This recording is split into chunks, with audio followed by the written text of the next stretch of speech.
Magandang hapon po sa bawat isa, lalo po sa ating mga kapatid na Muslim at mga Baptist. Inyo pong masasaksihan ang isa sa pinakamasaysayang friendly dialogue sa pagitan po ng ating kapatid na Karashid at kapatid na James Mark. At bago po ang ating pag-uumpisa, ating pong pakinggan ang pagbasa po ng kari na gagawin ni Abdul Wahid habang mananalangin po ang mga Kristiyano. Okay, so wini-wave na po ni Brother James ang kanyang 5 minutes. Okay na po. Okay. Dadako po tayo ngayon sa cross-examination na gagawin po ni Karashid within 12 minutes. Okay po. Okay. Handa na po ba kayo? Yes, Ginoong James. Ustad. Tatanungin ko lang po. Ang Biblia po ba ay salita ng Diyos dahil ito po ay inspired o ito po ay na-canonize? Kasi binanggit niyo yung canonization kanina. Okay, so ang Biblia Ito ba po daw? ba inspired o canonized? Inspired ba daw o canonized? Both. Both po? Both po ang sagot. Both po. Sino po ang nag-canonize ng Biblia? Can I explain Moderator's time. explain And, ko muna. may paliwanag pa po. So, Kala ko tapos na, sorry. okay. So, Sabi- una, Okay. sige po. Ano paalala lang, pagtapos ng sumagot din yun, sasagot, sabihin na lang next question para alam din ng sige. nagtatanong. 2 minutes. Okay, go. Ang tanong po ni Ustad, ang Biblia ba inspired o canonized? Both. Una, inspired. Meron po tayong tinatawag na before inspiration and during inspiration. May mga tao na nagsalita, yun yung before inspiration pa. Pero nung during inspiration, sinabi na yung mga sinabi nila. Ayun. Ang Diyos mismo nagsabi sa mga yan, nagsusulat. Yun yung inspiration. Opo. Pagkatapos ng inspiration, tapos na lahat, kinanonize yung original text sa iba't ibang mga bersyon ng Biblia. Merong Latin, merong Gothic, at marami pang ibang mga salin po. Yun po yung sagot. Next question. Okay na po. Ustad. Okay po. Sino po ang nag-canonize ng Biblia? Una-una, sa aking paniniwala, sa aming paniniwala, mga unang Kristiyano, and then nabasa ko kanina, si Tertullian, kinikilala niya na ang New Testament and Old Testament, hawak na ng mga Kristiyano, mga early Christians, New and Old Pwede Testament ba? daw. Okay. Gusto moderator. Moderator's time. Pwede ba kayong magbigay ng mga pangalan kung sino po ang mga nag-canonize? Kung alam na po ninyo, kung hindi okay lang po. Okay, una, Okay. si Tertullian, in-acknowledge ang New and Old Testament, and then, yung mga early Christians, Tertullian po. Tertullian at marami pa po. Sabihin na natin sila Irenaeus, alam nila kung ano yung inspired na mga manuscript. Hawak nila yan kasi pag sinabi natin compilation, it doesn't have to do with the order, kundi hawak nila ito as one book. Mr. Moderator, ano po time? Para... Okay.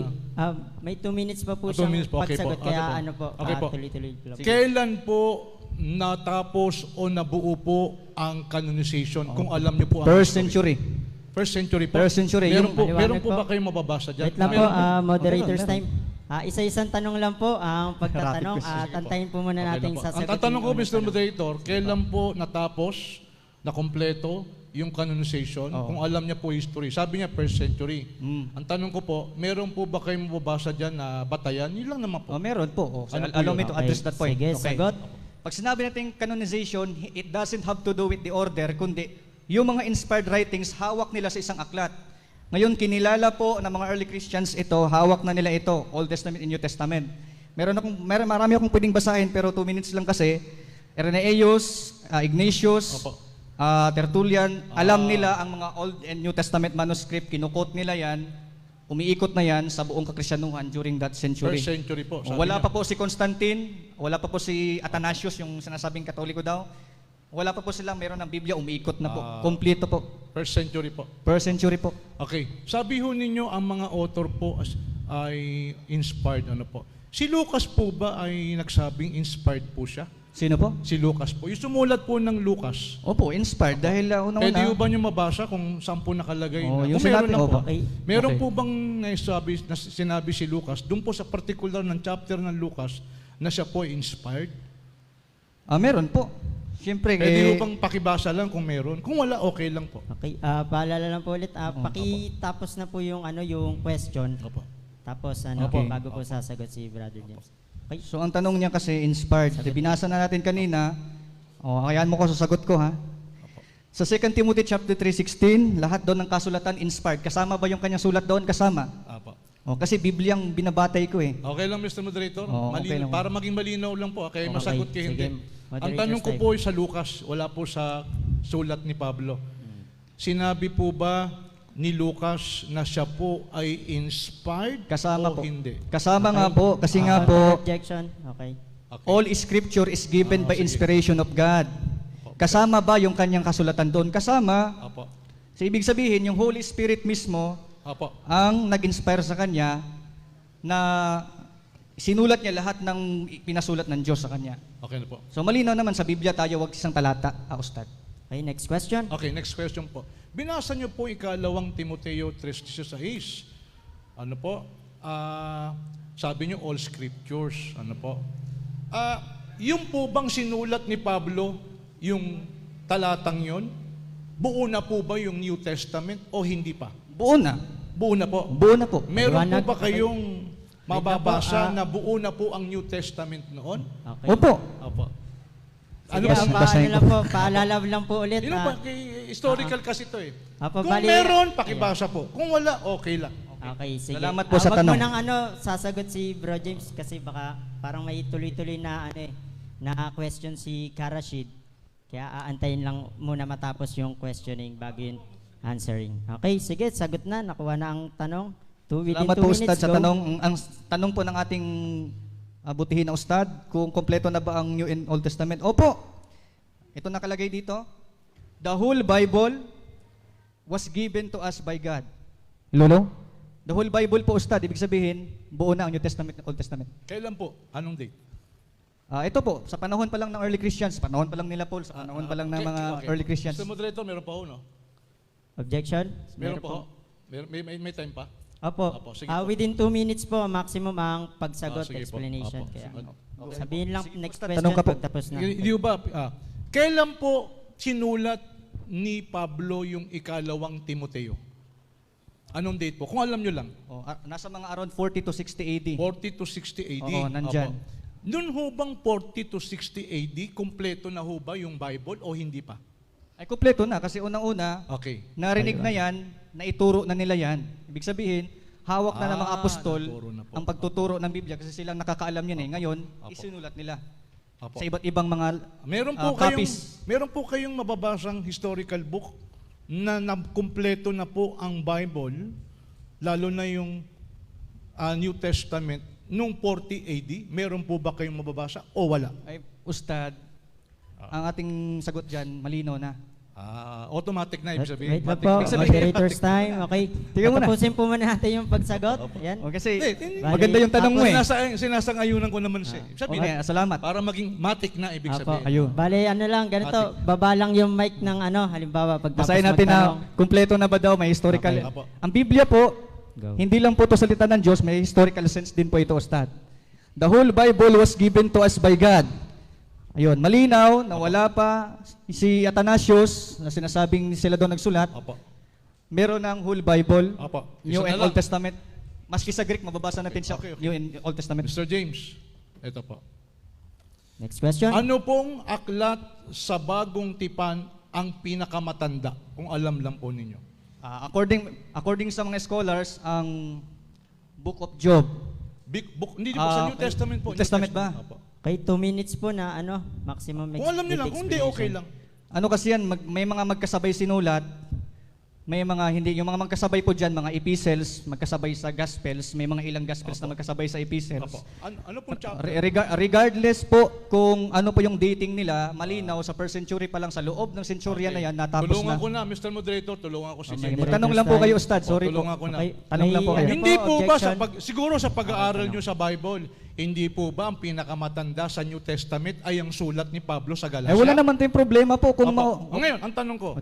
Tanong muna, tanong. Ay, sorry po. Hindi pa ako tanong. Okay na Patapusin po mo ba? na magtanong. Ngayon, kung kay Pablo po ang pinakamatanda sa tinatawag na Gospel o New Testament, itong tanong, nasaan po ang mga sinulat ng mga apostol, yung 12 inutusan ni Kristo na alagad niya, bakit kay Pablo ang pinakamatanda sa Ebanghelyo, gayong hindi naman sila nagkita at hindi naman talaga siya elected apostles? Yun po ang tanong. Yun nga magandang sagot mo, ikaw mismo sumang-ayon sa tema eh. Hindi pa nagkita, natapos na. Ngayon,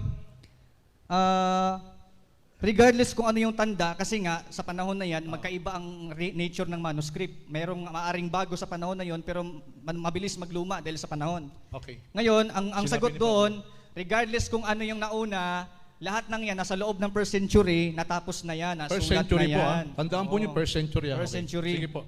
Nabasa Next na natin question. dito, whole Bible. Okay, Yun po, next question. Ustad Rashid. Ilang minutes lang po? Next question. Okay, next May question. 4 minutes pa Ito. po for questioning. Sabi mo, Bro James, pagtapos ka ng sumagot na next question. Sige, tapos sabihin mo Okay. kung Mr. sumobra Moderator, ako. may tagabasa Okay. ako para hindi na papagod yung ano ko. Okay, sige. Babasahin lang po kami talata. Okay, Kasi Ran. sabi niya prophecy, sabi niya inspired, ibig sabihin walang mali. Ito lang pong tanong ko, kung alam lang po ninyo. Ito ba saan mababasa yung sinulat ni Pablo? Ito yung nasa, sumulat nung sabi gawa, sumulat daw si Lucas. Saan ito mababasa? Gawa 26, versikulo 22-23.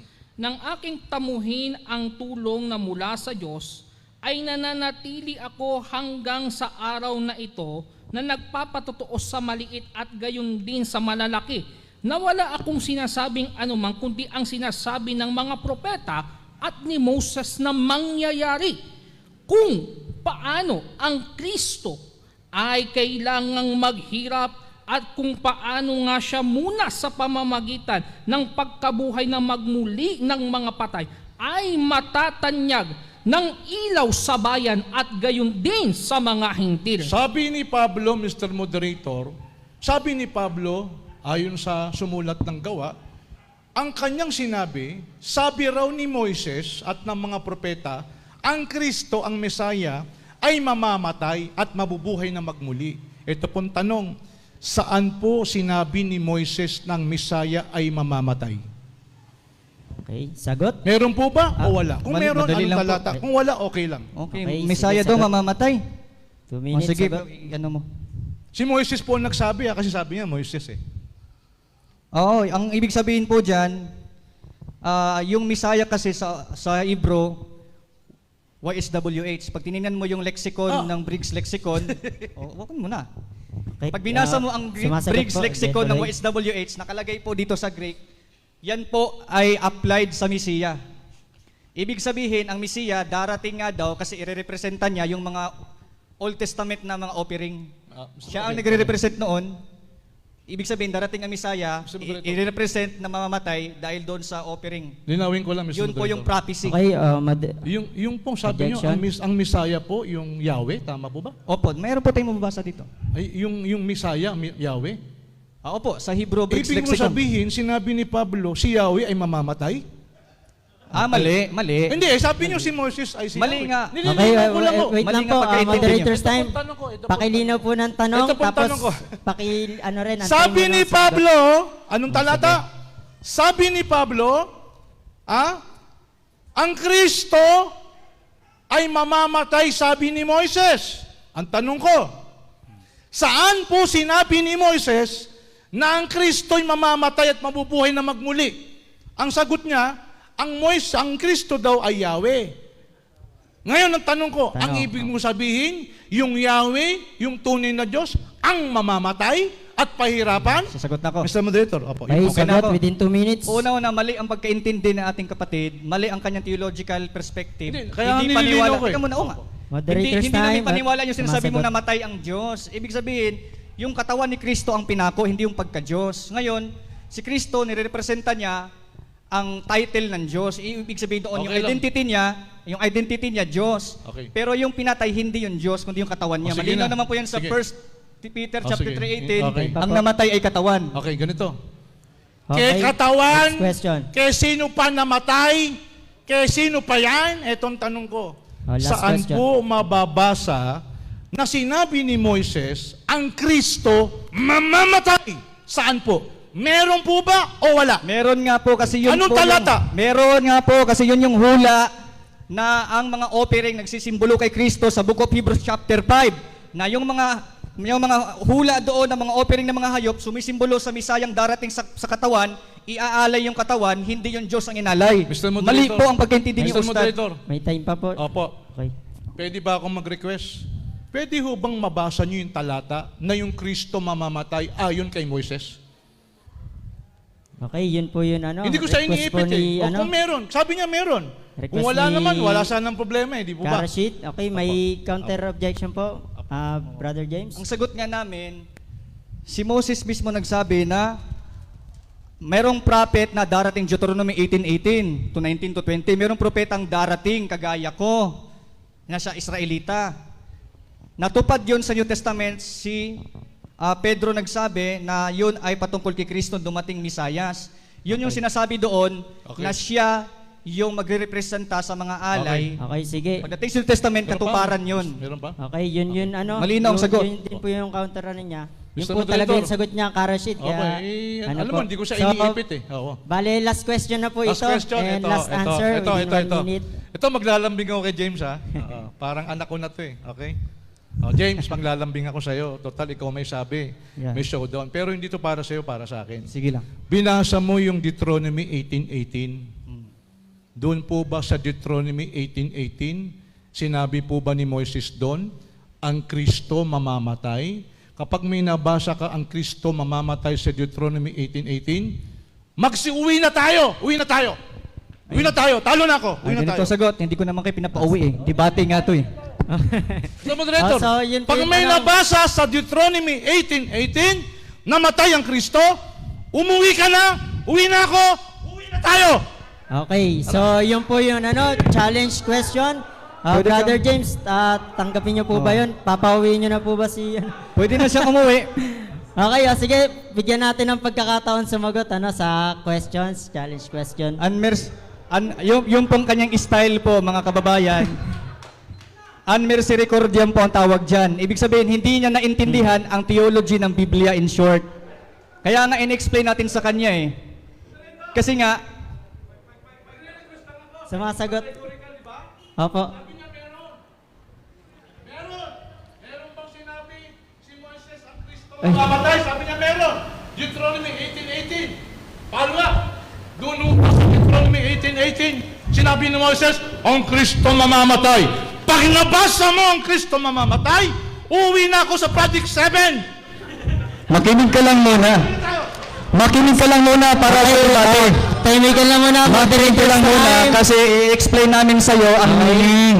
Moderators Okay. time, ayun po yung challenge question ni Karashid, Hindi. Yan, so ano po ang sagot ni Brother James? Pakinggan po natin ang sagot. Ang Yan. sagot natin dyan, in respect dito sa ating theological stand, si Kristo po ang tinutukoy dyan dahil unang-una, propeta po ang darating. And I will send to you a prophet. I will raise up from among them a prophet. Si Jesus ay prophet po. Maski sa inyong Quran, Ustad, propeta si Jesus. Kaya wag mong i-interpret ang Biblia ayon sa sarili mong unmisericordiam attitude. This is the debate. You have to listen carefully sa ating debate para sa mga tao na nanonood. Ngayon, sa Book of Acts chapter 2-3, malinaw na yan po ay patungkol kay Kristo. Kaya nga, Biblia pinapatunayan ko eh, hindi naman ibang aklat na pinapatunayan ko eh. Okay, so maraming salamat po. Bigyan po natin ang dalawang debatista ng isang masibagong palakpakan. Salamat sa mainit na tanungan at sagutan sa nagmula po sa ating Karashid at kay Brother James. At ngayon natin pong pakinggan naman ang first presentation po na gagawin ni Karashid within 30 minutes. Ang inyo pong oras ay mag-uumpisa na pag kayo nagsalita na. Go! Assalamualaikum warahmatullah. Una, gusto ko lang pong ipaalala sa aking katunggali, ang layunin ko po sa debating ito ay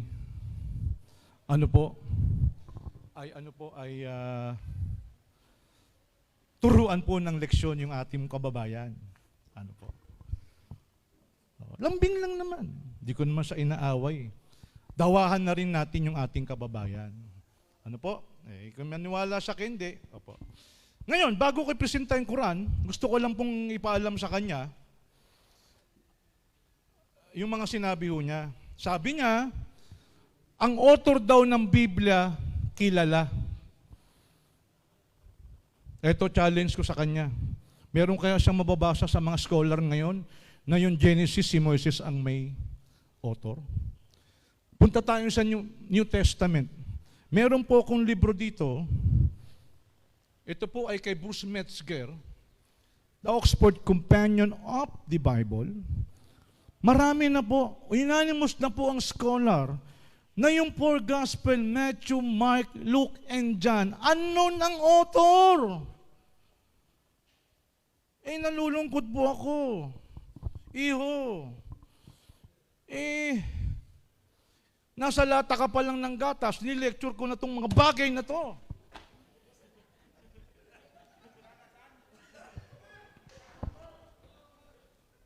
Hindi ka updated sa pag-aaral mo patungkol sa Biblia. With all due respect, ha? Hindi po totoo ang sumulat ng Mateo ay si Mateo.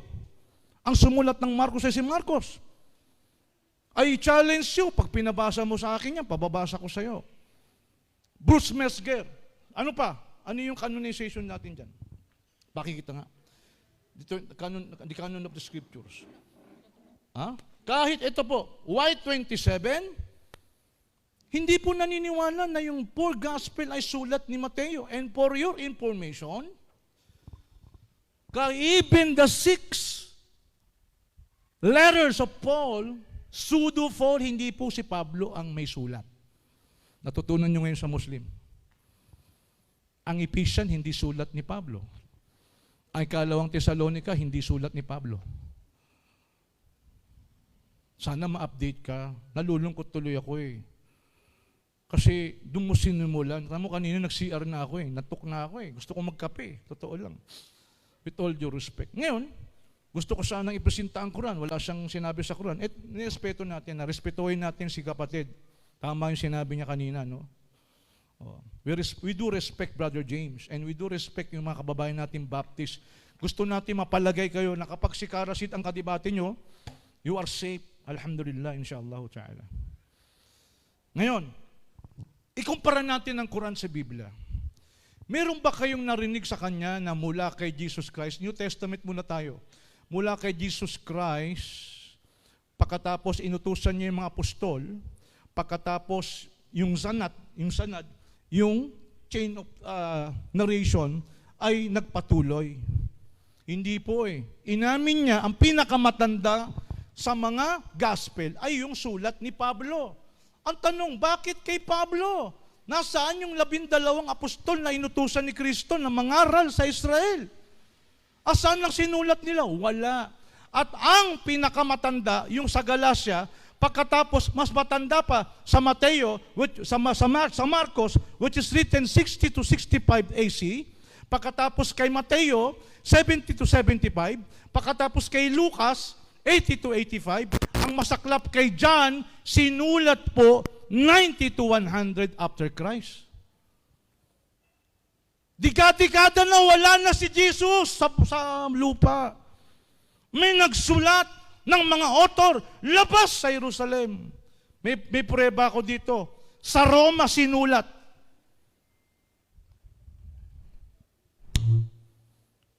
Tapos ibang lingwahe sa lingwahe ni Kristo.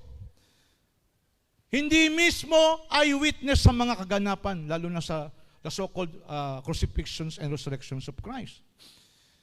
So ganito, paano ko, sabi niya, inspired. Paano mo mapapatunayan sa amin na ang mga ito inspired? Historically, sa Bible, hindi pa naman kumpleto ang Bible noon, pinagtatalunan pa ng church.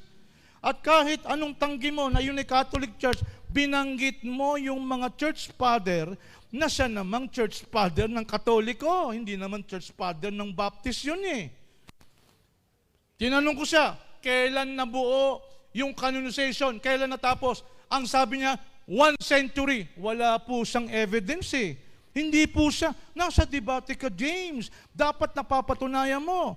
Kailan? Basahin po natin ang isang aklat. Ha? O, ito. Asa na?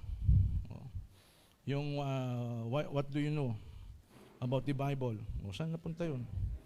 Hindi. Yan. Pakibasa nga. Ano sabi rito? The result, nakasa mo. Page ano yan? Page 53. The result of this process was the books we have in our Old and New Testament were officially acknowledged as scripture by the Council of Carthage, Cartridge. a gathering of church leaders in AD 397, around 300 years after the death of the last apostle, John. Since that time, Anong taon yan? 397, 397, doon palang tinawag na scripture.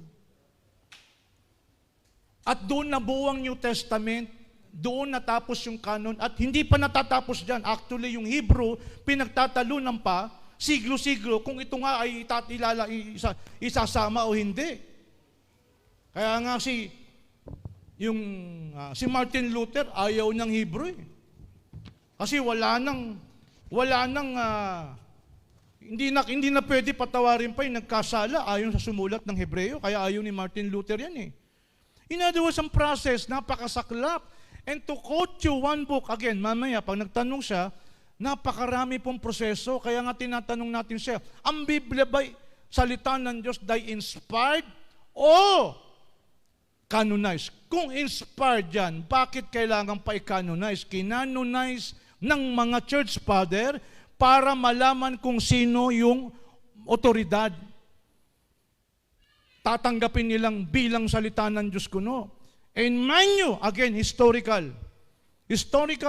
May mga church father noon na hindi tinatanggap ang Hebrew, the book of Hebrew.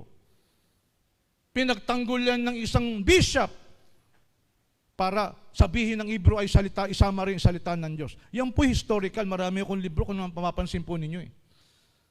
At paano mo masasabing inspired kung hindi naman talaga unknown ng author? I swear before Allah, ang mga Bible scholar ngayon nagsasabi, ang Mateo hindi sulat talaga ni Mateo. Ang Marcos hindi sulat ni Marcos. Ang sulat hindi sulat ni Marcos. Lalo na ang John hindi sulat ni John. Yan po ay what?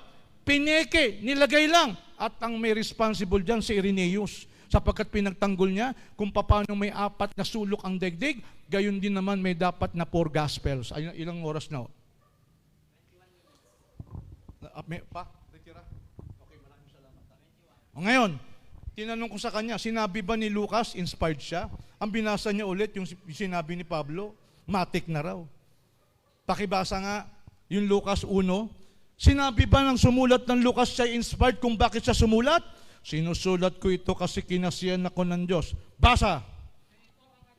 Lakasan mo, Mike! sa Lucas Kapitulo 1 ay versikulo 1, yamang marami ang nagpilit na mag-ayos ng isang kasaysayang noong mga bagay na naganap sa gitna natin, alinsunod sa pinatalo sa atin, nilang buhat sa pasimula ay mga saksing nakakita at mga ministro ng salita.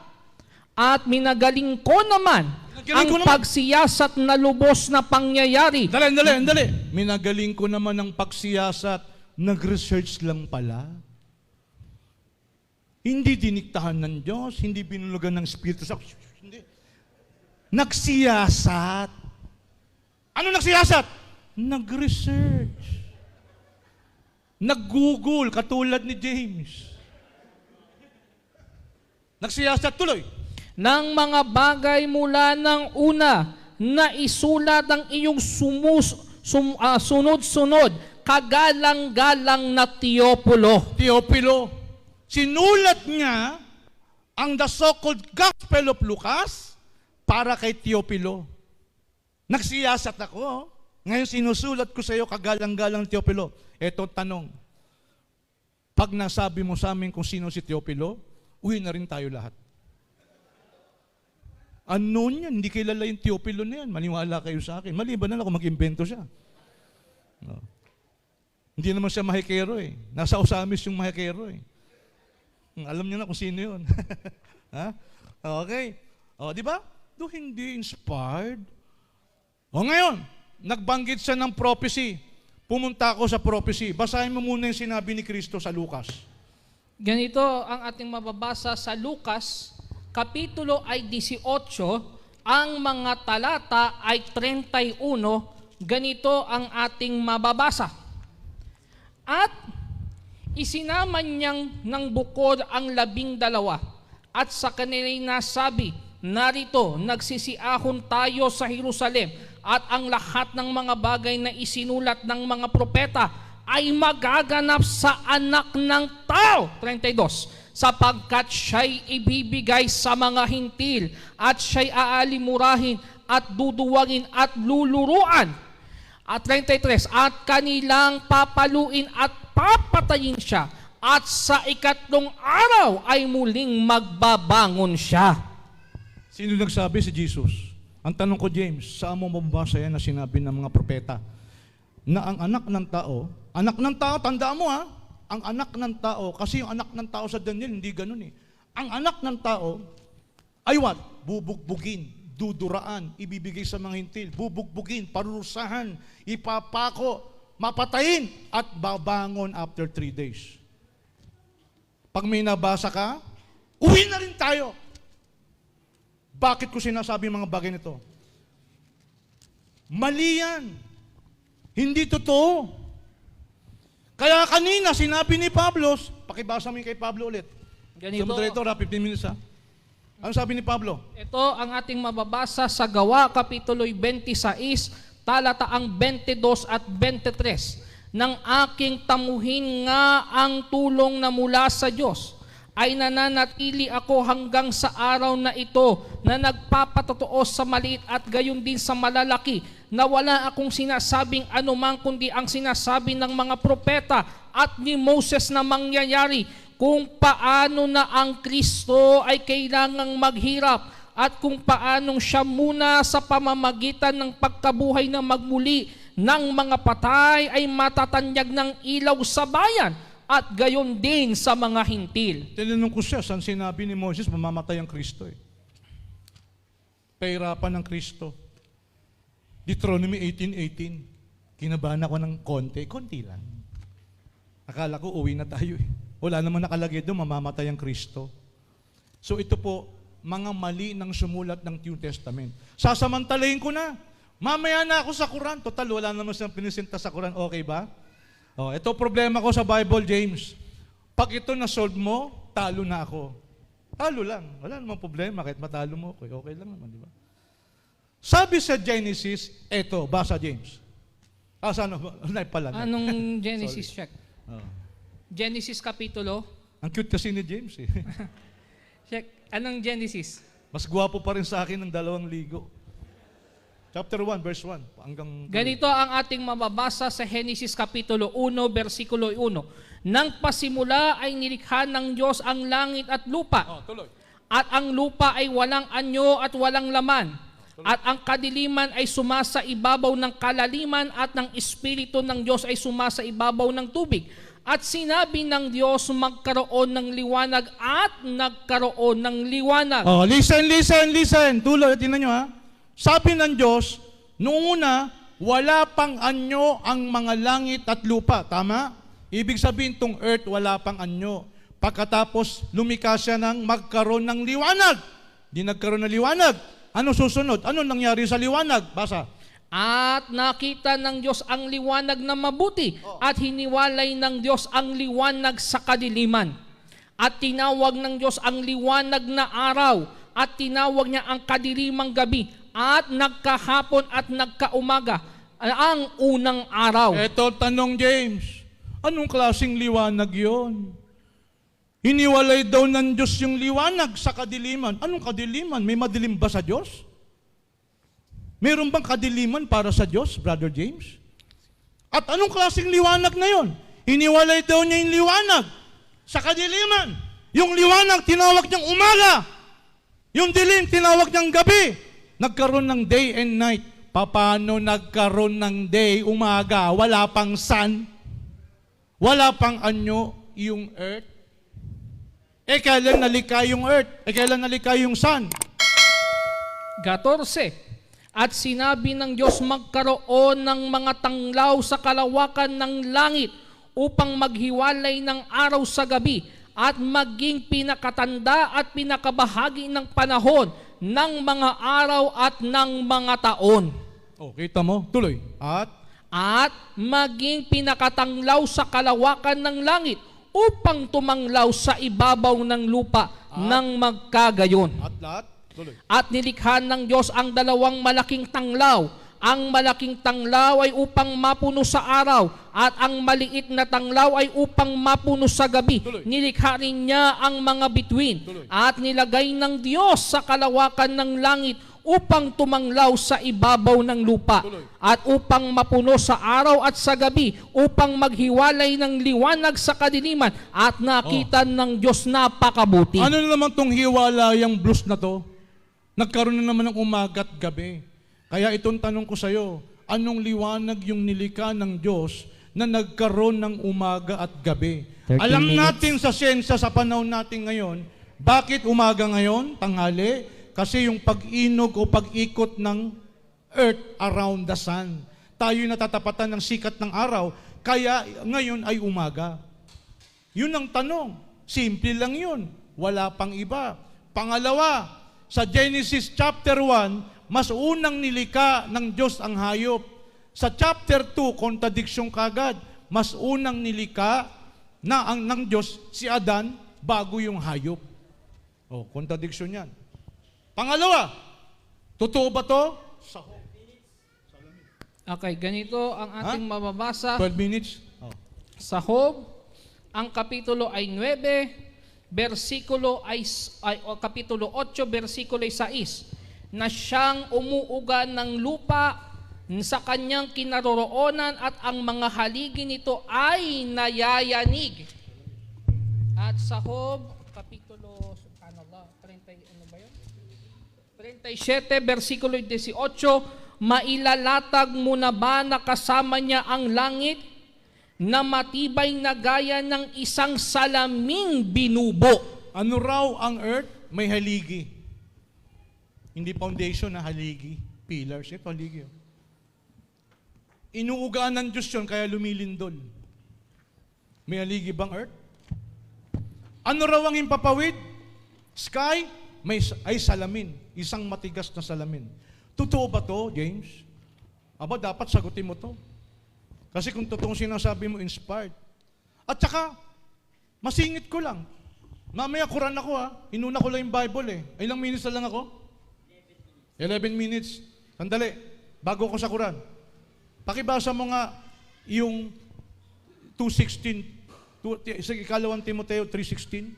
Ikalawang Timoteo Dahan-dahan. Lakasan mo. 3:16, ganito ang ating mababasa. Ang lahat ng mga kasulatan na kinasiyahan ng Diyos ay mapapakinabangan din naman sa pagtuturo. Ang lahat? Ang lahat ng mga kasulatan na kinasiyahan ng Diyos. Dali. Ang lahat ng kasulatan na kinasihan ng Diyos. Kaya nga dito sa libro, in-expound po, ano ba talagang nakasulat doon? Ano ba yung inspired? Sabi rito, ang lahat ng kasulatan na may kondisyon. Hindi lahat inspired. At saka tanong ko sa kanya, buo na ba yung New Testament noon? Hindi pa po, Brother James. Kasi kung sabi mo 40 AD, yung 2 Timothy, which is wrong, mali. Pag may nabasa ka, 40 AD sinulat yung Timoteo, uwi na rin ako. Nalulungkot po ako with all due respect Hindi po maalam sa Bible history ang aking katunggali. Ang pinakamatanda, yung Galatia. Meron ako dyan, evidence. Sinulat 50. Christian era. Ngayon, granting, sinulat ni Pablo yung ikalawang Timoteo. Wala pa po yung Mateo. Wala pa yung Mark. Wala pa yung Lucas. Lalo't wala pa yung John, sapagkat yung John sinulat 100 Christian era. Kaya paano mong kasama ito? Doon pa lang, with all due respect, sumimplang ka na sa Bible history. Shame on you, Brother James. Pasensya ka na. Kasi hindi ito ini-expect ko Hindi ito ini-expect ko Yun po masasabi natin. Eto, kayo po magsabi. Pagdating sa Quran, ang Quran may what? Natutumbok mo sino ang nagbaba. Kanino ipinahayag. Kanino sinabi? Sino mga sumulat? Sino nakamemorya? Sabi ho sa isang talata ng Quran, وَنُنَزِّلُ مِنَ الْقُرْآنِ مَا هُوَ شِفَاءٌ وَرَحْمَةٌ لِلْمُؤْمِنِينَ وَلَا يَزِيدُ الظَّالِمِينَ إِلَّا خَسَارًا. And we sent down of the Quran that which is healing and a mercy, kagalingan at awa para sa mga sumasampalataya, and increases the wrongdoers and nothing but loss. Bakit ibinaba ang Quran? Ibinaba po ang Quran upang mahango ang tao mula sa kadiliman tungo sa liwanag, zulumati ilan nur, upang mahango mo ang tao mula sa kadiliman tungo sa liwanag. Gumagamit ako ng internal evidence, gagamit ako ng external evidence, gagamit ako ng accurate, free from error and mistakes, at pinapatunayan ko, kahit sa second external evidence na nagpapatotoo patungkol sa katotohanan ng Quran. Una, ipinahayag ito, ilang minutes na lang? 7 minutes. Ipinahayag po mula kay Allah subhanahu wa ta'ala. Pagkatapos, idinikta sa bibig ni Propeta Muhammad, sa puso ni Propeta Muhammad sallallahu alaihi wasallam. Pagkatapos, sinabi niya sa mga companions, ang mga companions nakabisa na sa puso ang Quran. Hindi lang sa puso, isinulat pa ng mga sahaba. Ilan po ang sumulat? May record po tayo, 7 minutes na lang eh. Nakabisa nila ang Quran. Ganun sana ang Bible eh. Hindi, kinuwentuhan lang tayo, all inspired, matik na yan. Ganun ba ang debate natin ngayon? Wala kang patotoo. Wala kang patotoo. Kung totoo na ang lahat ay inspired, siya, Baptist. Ito, challenge ko. Baptist siya, di ba? Ewan ko lang kung hard siya sa King James. O kung lahat ay inspired, inspired din ba to?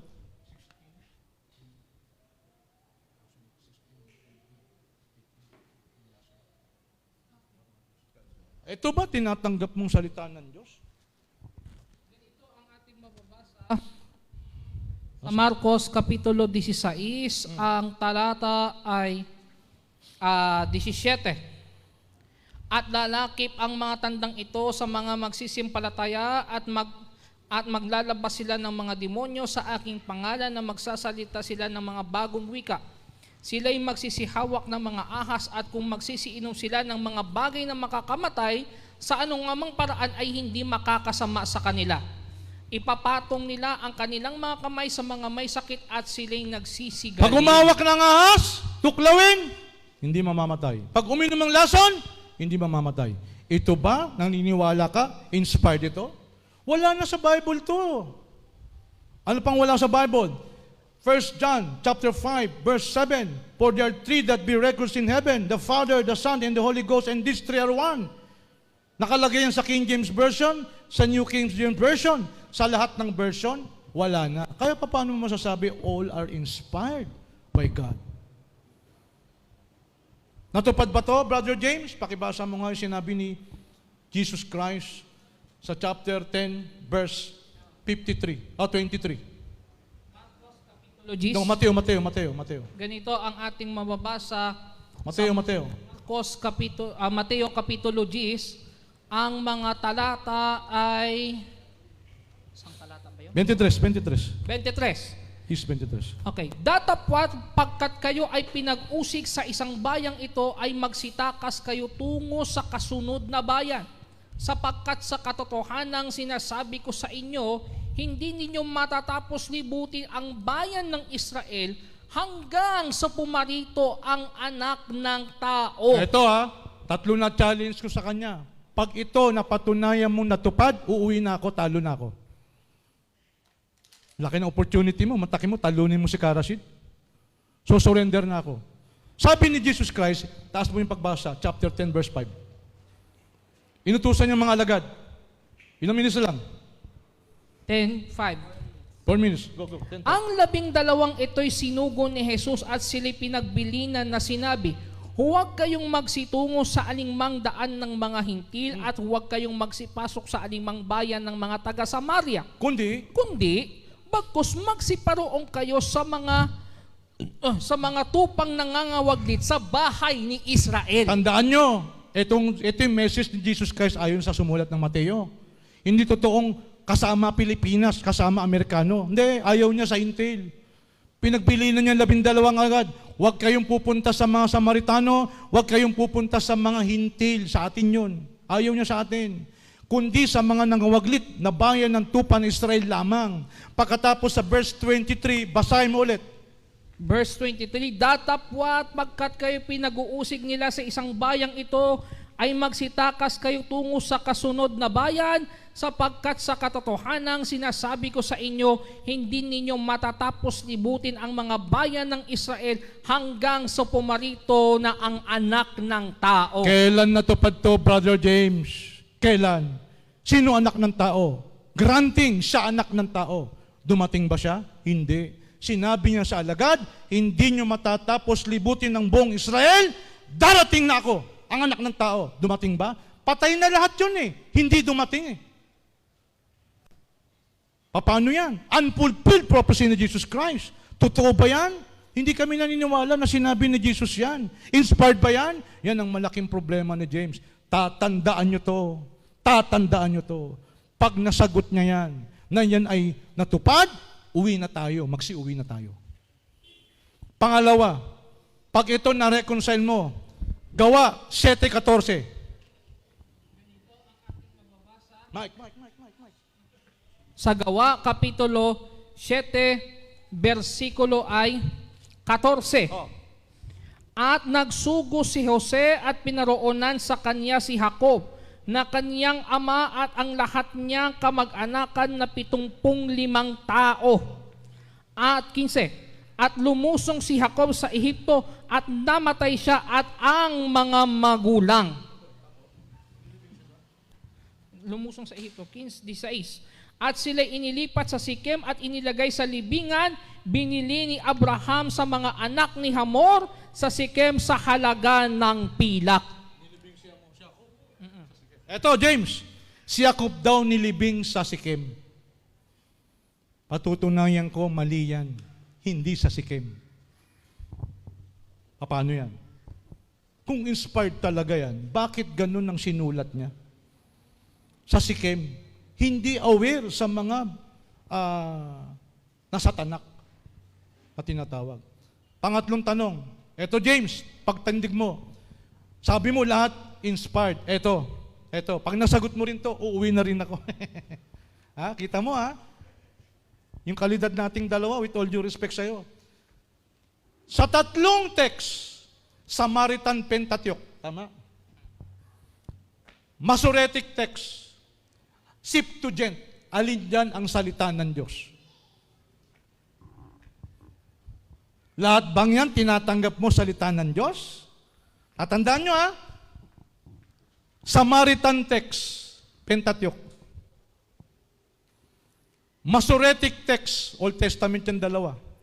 Isingit natin Septuagint. Yung bang Samaritan text, tinatanggap mong salita ng Diyos o hindi? Gusto ko sumagot ka. Gano'ng kalalim ang research mo sa Bible? Pag tindig ko mamaya, ilang minutes na lang, Mr. Moderator? 7 seconds. Sige, regalo na natin sa kanya. Ha? Akulo dawana, alhamdulillahi rabbil alamin. Okay, so dun po nagtatapos ang first presentation na ginawa po ni Karashid. At ngayon, dadako po tayo ating tunghayan ang 12 minutes cross-examination na gagawin ni Brother James sa panig po ng Baptist. Brother James, handa na ho ba kayo?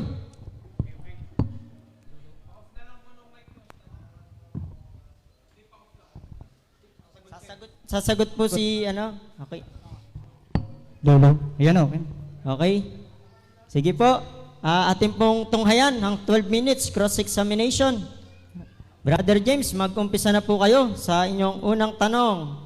Okay, sige. Ang una ko pong tanong sa inyo, salamat po sa pagpresenta. Ano ba ang paksa natin? Old Testament or Bible? Ang Old Testament po, nasa Bible. Excuse me po. Sinama rin. Kasi Mr. Moderator, Moderator's nasagot po ako. Objection lang po, categorical yung tanong, Mr. Ostad. Please lang pakisagot. Okay, sige po, may objection po. Oh, Pakinggan natin. ito po yung tanong ko po, diretso lang po, no? May nag-pray pa. So ano po yung paksa natin? Old Testament po ba o Bible? Pili. Old Testament or Bible, and then explanation within 2 minutes. Go. Apa. Ito pong sagot ko. Ang paksa natin ay Bible at Quran. Ngayon, pag tindig mo kanina, ang unang-unang binanggit mo, baka nakalimutan mo, Old Testament. Kaya tumalaki din ako ng Old Testament. At palagay ko naman, wala namang masama siguro dahil nasa topic pa rin, sapagkat ang Old Testament at New Testament ay nasa Bible. So yun po ang sagot ko. Salamat Okay, po next sa pagsagot question. na Biblia ang paksa. So dahil ang paksa natin, Biblia, according doon sa Deuteronomy 18:18, dito sa Acts chapter 3, verse 18, sino daw po yung nagtupad noon? According sa Acts chapter 3:18. Tinatanong lang po kita sa Biblia. Sampo. Sa Acts chapter 3:18 na sinasabi ni Moses daw doon. Lulong. Sound check. Acts Chapter 3, 3:18. Acts chapter 3 verse 18. Kasi ang sumagot ka kasi na ang topic natin Biblia. Apo. Salamat po doon. Ang next kong question, kung Biblia ang ating paksa, according dito sa Biblia sa Acts chapter 3 verse 18, sino po ang tumupad ng sinasabi ni Moses na may darating na propeta sa 18? Si Jesus ba si Muhammad? Si Jesus o si Muhammad. Sandali. Bakit napunta kay Muhammad, hindi po Muhammad? Hindi po. Sabi po ng gumawa, Okay. natupad kay Jesus. Pero, hindi kami naniniwala doon. Okay lang. Kasi ang sumulat ng gawa, marami rin problema. Opo. So, yun po ang sagot ko. At hindi po si Muhammad ang ating paksa. Okay. Next question na po ba? Okay na po yan? Okay na po. Okay, sige. Salamat Next sa question. sagot na si Kristo. Amen. Next kong question, binanggit mo yung pilar, no? Ano po? Ang tanong ko po sa inyo doon sa pilar, alam nyo ba yun sa Hebrew kung ano sa Hebrew yung pilar? No? Opo. Okay, sorry po doon sa interruption. Ulitin ko po, Ustad. Okay. Pwede mo pa paki-announce yung magsala. Skeleton na lang. Hindi po sila maingay. Okay na po yan. Okay, announcement lang po. Yung gusto magsala, skeletal na lang by Karashid. Okay, sige, balik tayo sa pagtatanong ni Brother James. May 9 minutes pa po. Thank you po. Tanong? Ustad, tanong ko po sa inyo, salamat po sa mga sagot nyo. Ang tanong ko po, binanggit mo yung hob, yung pillar ho doon sa Biblia. Ang tanong ko po sa inyo, alam nyo po ba yun sa Hebrew, yung ginamit doon na pillar? Alam nyo po ba yun sa Hebrew or hindi? 8-9 po ba ng Hob? Opo, yung hob po na binanggit nyo kanina, yung hob 46. Oo, yan. Alam nyo po ba kung ano sa Hebrew yan o hindi? Sandali lang po.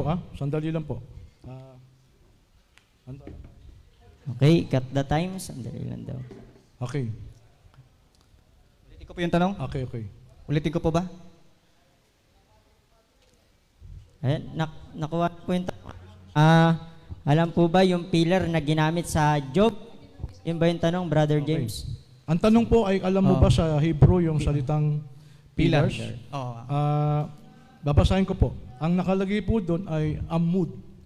Okay. A-M-M-O-M-O-O-D. Opo. Amud. Ano po ang kahulugan niya? Ang sabi po dito, Wait po. Sige, may 2 minutes ka Ay, pala. may explanation pa. Okay. pillar, 1 minute. column, yun po yung mga derivative words po niya. No? From a column, a standing, yun. Sabihin, pillar, haligi sa Tagalog. So yun po. Okay, salamat po. Next question. Sang-ayon po ba kayo dito sa Gesenius Hebrew Chaldean Lexicon sa aking side na ang meaning nito, very high mountains? Very high mountains. Sang-ayon po ba kayo dyan sa aking source? Ganito po yan. Ano po? Very high mountains. Oo, yun po yung nakalagay dito sa Hebrew Lexicon. Very high mountains yung pillar, yung amod. Sang-ayon po ba kayo dito sa aking hawak? Ganito po yan. Hindi po. At papaliwanag ko po mamaya. Paliwanag po. Kasi meron po ako nahalata sa inyo kung paano kayo gumamit ng lexicon, kung paano nyo ipaliwanag yung, basambanggit ko lang yung Corinto 12:13 para ipatunayan nyo yung Baptist. Meron ako rin yung lexicon Opo. Okay. So yun lang po. Okay po, Next Ustad. It's a matter of what? Kung ano yung tamang dictionary. Okay. Okay, next Okay na po. question. Sige. Ang ibig kong sabihin, sang-ayon ka ba na isa sa mga meaning ng amod, very high mountains, sang-ayon ka ba dyan isa sa mga kahulugan nakalagay? Alam mo, mas Yes malinaw or no? sana yan. Yes or no? Hindi po, kasi wala naman nakalagay sa Bible na mountain po ang nakalagay. Okay, Ang salamat. nakalagay po, pillars. Oh, salamat. Kung mountain sana, Jabal, walang problema. Okay, sige. Yun po masasabi ko. Dapat may Salamat. version man lang sana na mountains ang nakalagay. Na inuuguan niya ang mga bundok. Kaya lang hindi po bundok eh. Haligi po, pillars. Thank you. Ang nakalagay sa Job 9:6. Okay, next Okay question. po. Salamat po, Ustad. Next ko pong tanong ay, meron po ba kayong mababasa dito sa Quran? Hawak ko po. The whole Quran is given by inspiration of God, word for word. Meron po bang mabasa? Wala. Meron? Wala. Ganito po. Meron po. Hindi po inspiration, binaba ng Diyos. Kasi hindi po sa amin uso inspiration eh. Ang inspiration po kasi katulad ng pagpapaliwanag ng maraming Christian na iba-iba, binulungan, kinasihan, pero sariling wording. Ang Quran po, dikta ng Diyos kay Propeta Muhammad sallallahu alaihi wasallam. Babasa po ako. Ang sabi po rito, sa chapter 15, verse 9, ang sabi po ay, Verily, it is we who have sent down the Quran, and surely we will guard it from corruption. Yan po ang isang batayan. Pagkatapos, meron pa hong batayan, chapter 55, verse 1 and 2 ng Surah Ar-Rahman ng Quran, na ang nagbaba po ng Quran ay walang iba kundi si Allah subhanahu wa ta'ala. Ibinaba po, revealed, isa sa mga meaning ng ibinaba, sent down, anzal sa Arabic, ibinaba po ni Allah kay Propeta Muhammad Next sallallahu alaihi question. Okay, salamat po. So, linawin ko lang po. So, tanggap mo na ang nakalagay, sent down, hindi inspired. Yes or no? Oh, kasi mas maganda yung sent down. Ang sent down, siya mismo nagbaba. Ang problema sa inspiration, iba-iba ang inyong paliwanag dyan. Sapagkat ang sabi ng isang libro, yung inspired, paanong inspired? Kung inspired, kahit daw inspired, pen by man, wordings by man, pero inspired by the Holy Spirit, hindi ho nyo kayang paliwanag yon. Kung ang pangusap ay sarili sa tao, ang pangusap ay talagang sa tao, pagkatapos sinulat talaga ng tao, ang wording sa tao, kaya nga marami nang naniniwala, ang Bible is not really 100% inerrant word of God. Partially, sabi ng iba. Kasi nagkakamali yung sumulat. Pero yung Holy Spirit daw ang hindi. Kaya napakagulo po ng salitang inspired. Iba-iba po ang paliwanag nyo. Sa amin po, mandaling undahin, ibinaba ni Allah mula sa itaas sa puso ni Propeta Muhammad sallallahu alaihi wasallam. Next question. Okay, sige, salamat po. Next ko pong tanong sa inyo, ano po ang mga pangalan ng sumulat ng Surah chapter 1 to 114? Ano-ano po yung kanilang mga pangalan yung sumulat po niyan, Ang word haba. for word? Ano pangalan po yung chapter? Hindi po, sino-sino po yung mga sumulat, ano po yung mga pangalan nila? Ito po, marami Sige, po. sabihin Nandito niyo po, kaya lang iba-iba. Bibigyan ko po kayo. Sige po, within 2 minutes. Hindi ko kasi napaliwanag kanina. Ito po, ang mga companions na sumulat po, Ibn Mas'ud, Ubay bin Ka'b, Ali, Ibn Abbas, Abu Bakar, Uthman, Umar, Muad bin Jabal, Abu Darda, Abu Ayyub Ansari, Ubadah bin As-Samit, Tamim Dari, Abu Musa, Hafsa, Anas bin Malik, Umar, Said bin Thabit, Ibn Subair, Abdul Amir, Aisha radiyallahu anha, Salim radiyallahu anhu, Salama radiyallahu, Ubaid bin Umar. Napagod na ako eh. Okay na? Yun po ang mga sumulat ng Quran al-Karim. Okay, next question. Okay, salamat Hindi po. ko lang napalabas kasi Okay lang, Mamaya. Ustad. Okay lang. Okay. Oh, sorry po, ayan ko na po. Next question. So yung pong nabanggit po ninyo from 1 to 23, itong mga pangalan na to, itong mga persona na to, Apo. nakasulat po ba sila sa Quran? Ay, Okay. Low. yung mga binasa nyo kanina na mga author ng Quran, sumulat kasi, sabi mo sila sumulat din ng word for word eh. Sila po ba ay nakalagay dito o hindi nakalagay? Pili. Hindi sila kailangang isulat dyan. Dahil ang Quran, dikta po ng Diyos. Kung ano dinikta ng Diyos kay Propeta Muhammad, yun lang po. Kaya nga yung magulang ni Propeta Muhammad, wala rin sa Quran eh. Yung asawa niya, pangalan ng asawa niya, wala din. Yung anak niya, wala din. Kasi ito, hindi naman to istoryahe.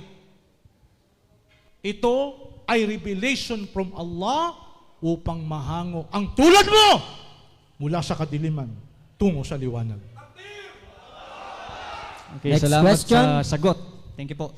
So, question ako. Sige. Sige po, tanong. So, binanggit mo yung mga authors kanina from, saan ba yan? Dali lang, may code ko to eh. Okay, Ibasa lang. mag-request po kayo. Mabait ka naman eh. Ayun. So, sinagot mo kanina, yung mga pangalan na yan, sabi mo hindi sila nakasulat sa Quran. Ito po yung next kong question. Ito po ba mga taong to, tulad sila Uthman, Umar, Abu Bakar, lahat ng yan, sila po ba ay nakausap at kinausap ni Jibril o hindi? Ay, hindi po. Ang nakausap ng Jibril, si Muhammad sallallahu alaihi wasallam. Ikaw naman, gusto mo kausapin lahat ni Jibril, di nagkagulo-gulo, pambira ka naman. Hindi naman katulad ni Jesus Christ yan eh. Kinausap si Kibuloy, kinausap si, sino pa? Si Eddie Villanueva, kinausap si Bilarde, kinausap si Soriano. Ang dami pinagkausap eh. Iba-iba mensahe. Kaya nga nagkagulo tayo eh. Next Kinausap, question. isa lang, si Prophet Muhammad sallallahu alaihi Thank you. Next question. Thank you sa sagot. Thank you sa sagot na hindi sila kinausap. Malamang Next pati ikaw kinausap din ni Jesus eh. Oo, tama. Si Jesus tama. O, kita mo kinausap ka rin pala. Moderator's time, Thank you moderator's sa pag-amin. time. Thank Okay. you sa pag-amin. Okay, ito yung next Sunod kong na question. tanong. Next mong question. Next Ito question. mga author na nabanggit po ninyo, Ustad. Ito mga sila Uthman. Sila ba ay nakausap ni Muhammad word for word? Nung sinusulat po nila ang Quran, sila ba ay dinidiktahan ni Muhammad habang sinusulat o hindi? Opo, ang Quran po dikta. Mr. Moderator, 2 minutes ha. Simula nung unang panahon dinikta. Kabisang ang Quran eh. Gusto mo sample? Halimbawa, ako ang imam. Nakalimutan ko. Sabay-sabay kayo ha. Sabbihisma rabbikal alladhi khalaqa walladhi qaddar walladhi akhraja fajalahu ghuthaan sanuqri'uka fala illa ma syaa. Takbir! Yan po ang Quran. Thank you sa pagsagot. Okay, So last sabi mo, question. habang sinusulat nila ang surah chapter 1 to 114 yung Quran, sila ay kinakausap ni Muhammad. Saan po dito sa hadith mabasa na habang sinusulat nila yung Quran, kinakausap sila ni Muhammad habang sinusulat? Saan po dito? Meron po ba? Wala? Meron po. Sige po, basahin niyo po. Sandali lang. Okay. Pabubuklatin mo ako Last dyan eh. question and last answer. Pwede mo ba? Last answer ha? Ito. Kinuha ko to sa Saang number po ng hadith? Opo, hadith Ulum po. al-Quran. The science of the Quran. Tingnan nyo ha. Babasa ako, Mr. Moderator. Sige, sagot po. Di po, ang tanong ko sa kanya sa hadith eh. Ako na lumapit. So, hadith nga ito. Ito yung hadith. Anong number po? Hadith to, sandali lang. O, kaya nga. Sandali. Anong number Relax po? ka lang. Okay, pakiulit nga ulit yung question Yung para hadith, sa nandito last yung- answer. Nandito yung number ng hadith. Yan. Ikaw naman, di naman kita bubulahin eh. Sige. O kaya lang, siyempre, babasahin ko lang naman. Ngayon, kung yung buong pagpapaliwanag kung anong hadith, babasahin ko rin po. O, hindi ko mamasabi ngayon, mamaya, pero babasahin ko po ngayon. Ano po ang sabi rito? Okay. Nung unang-unang kinolekta ng Quran, ito po, si Propeta Muhammad sallallahu alaihi wasallam instructed his companions to memorize it to Ibn Mas'ud, who was the first man to publicly recite the Quran in Makkah. Sino po ang unang-unang nag-recite ng Quran sa public? Ibn Mas'ud radiyallahu anhu. Meron pa, nakalagay din sa hadith, Bukhari, babasahin ko sa iyo mamaya. Ano pong sabi? The Prophet himself encouraged memorization to all his companions. Narrated by Abdullah ibn Mas'ud. He was instructed by the Prophet himself to read a certain surah. Nung chapter An-Nisa, sabi niya, فَكَيْفَ إِذَا جِئْنَا مِنْ وَعْجِئْنَا بِكَ عَلَى هَؤُلَاءِ شَهِيدًا. Umiyak ang Propeta Muhammad sallallahu alaihi wasallam. Binanggit ni Ibn Mas'ud habang sinusulat, dinikta, binasa ni Ibn Mas'ud, naiyak ang Propeta Muhammad sallallahu alaihi wasallam sapagkat ang sabi, sa papano na lang sa araw na yon, ikaw ay magiging saksi, a witness against these people, ikay magiging saksi laban sa kanila. Naiyak ang Propeta Muhammad. Sabi ni Propeta Muhammad kay Ibn Mas'ud, tama na, tama na, tama na. So yun po ang sagot ko. Okay, so palakpakan po natin ang dalawang debater. Doon po nagtatapos ang first cross-examination na ginawa po ni James Baptist kay Karashid. Okay. Okay, so meron po tayo ngayon 5 minutes break para po tayo ay mag-pray at merienda.